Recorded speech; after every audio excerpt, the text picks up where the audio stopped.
Saudara, PDI Perjuangan merespons soal status keanggotaan putra Presiden Gibran Rakabuming Raka dengan meminta Gibran mundur secara resmi dari PDI Perjuangan. PDIP menilai Gibran akan mendramatisasi status keanggotaannya bila PDI Perjuangan mengambil tindakan pemecatan. Di sisi lain, Gibran membantah telah berstatus sebagai kader Partai Golkar. Hingga saat ini PDI Perjuangan belum juga memecat Gibran Rakabuming Raka. Meski Ketua DPC Solo PDIP, FX Rudi pernah meminta Gibran mengembalikan kartu tanda anggota.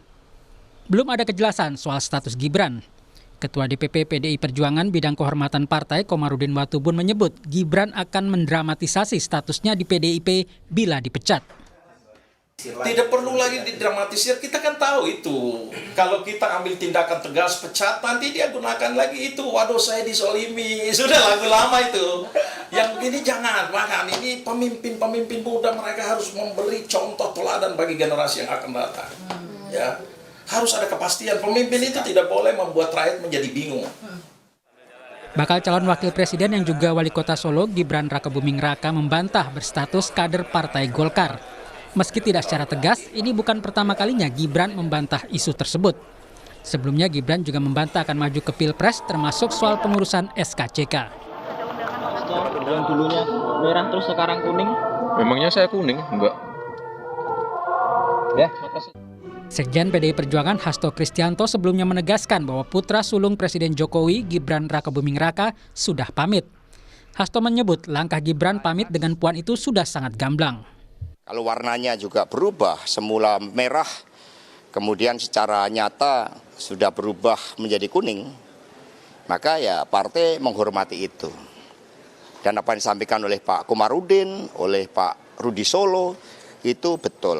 Maka ini sekarang Pak Rudi Solo kemarin sudah melaporkan kepada Ibu Ketua Umum karena Mas Gibran dulu diberikan KTA melalui DPC Solo. Dan kemudian Mas Gibran kan sudah pamit kepada Mbak Puan. Sudah pamit, kalau pamit itu kan artinya tahu kan. Pengamat politik Airlangga Pribadi menilai PDIP berstrategi terkait status Gibran. PDIP dinilai menjaga ritme peta kekuatan kontestasi dalam Pilpres 2024. Belum adanya sikap tegas secara de facto dan secara jure untuk mengeluarkan Gibran Rakabuming sebagai kader PDI Perjuangan itu sangat ditentukan oleh tentunya pilihan langgam ataupun ritme kontestasi politik yang akan dilakukan pada Pilpres 2024. Karena kalau apabila kebijakan tersebut secara cepat dilakukan sekarang, itu akan mengaruhi pembelahan politik di antara kekuatan-kekuatan yang saling berkontestasi. Tindakan tegas ataupun sanksi itu diambil tapi tidak secara formal ditetapkan. Meski berstatus kader PDIP, Gibran memilih berbeda dalam sikap partai dan mendeklarasikan diri bersama Prabowo untuk maju dalam kontestasi Pilpres 2024. Gibran mengklaim jika dirinya sudah meminta izin untuk ikut Pilpres. Tim Liputan Kompas TV.